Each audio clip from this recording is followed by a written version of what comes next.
السلام علیکم دوستو. عورت کے بارے میں، شادی کے بارے میں، عورت کی حیثیت کے بارے میں تاریخ کے مختلف ادوار بٹے پڑے ہیں اور مختلف یعنی تضاد کا شکار ہیں.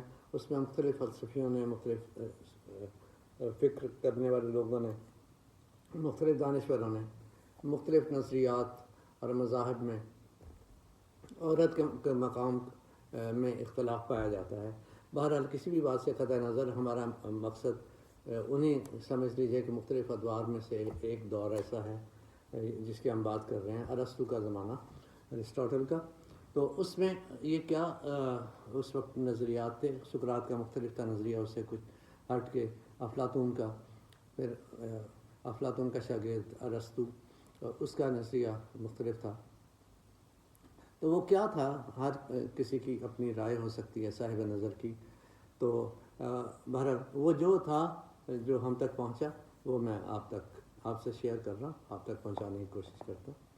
مختصر سی بات کہ عورت کی حیثیت، ارسطو کہتا ہے کہ عورت کی حیثیت مرد کے مقابلے میں ایسی ہے جیسی غلام کی حیثیت آقا کے مقابلے میں، یا دستی کام کرنے والے کی ذہنی کام کرنے والے کے مقابلے، یا وحشی کے یونانی کے مقابلے میں عورت ایک نامکمل انسان ہے جو میزان ترقی میں ادنا سطح پر کھڑی رہ گئی ہے. مرد فطرتاً برتر اور عورت فطرتاً کمتر ہے.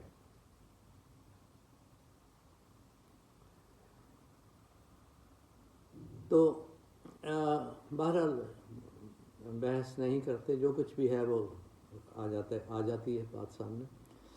پھر کہتے ہیں کہ ایک حکومت کرتا ہے، یعنی مرد فطرتاً برتر اور عورت فطرتاً کمتر ہوتی ہے. ایک حکومت کرتا ہے اور دوسرا محکوم ہے، اور یہ اصول بر بنائے ضرورت تمام بنی نوع انسان پر حاوی ہے. عورت ارادے میں کمزور ہوتی ہے، اس لیے سیرت یا حیثیت میں آزاد و خود مختاری کے ناقابل ہے.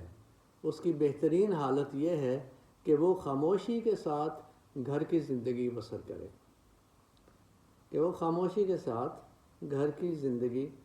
کرے. خارجی معاملات میں اس پر مرد کی حکومت ہو، مگر خانگی معاملات میں وہ حکومت کر سکتی ہے. عورت کو مرد کے بہت زیادہ مشابہ نہ بنانا چاہیے، جیسا کہ افلاطون کی جمہوریت میں ہے. اس کے برعکس غیر مشابہت کو بڑھانا چاہیے. مرد اور عورت کی شجاعت، جیسا کہ سقراط نے فرض کیا تھا، ایک نہیں ہے. مرد کی شجاعت کا اظہار حکومت کرنے میں اور عورت کی شجاعت کا اظہار حکم ماننے میں ہوتا ہے.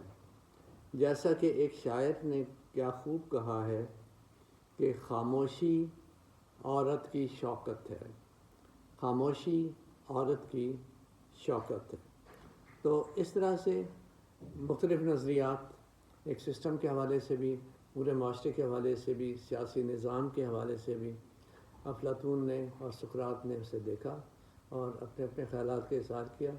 اور اس کے بعد پھر اس کے مقام کو مختلف یعنی کم تر سطح پر لا کر ارسطو نے دیکھا، اور جس طرح سے اس نے بیان کیا اس کا تھوڑا سا حصہ ہم نے شیئر کیا. اوکے، دعا میں یاد رکھیے. Thank you very much.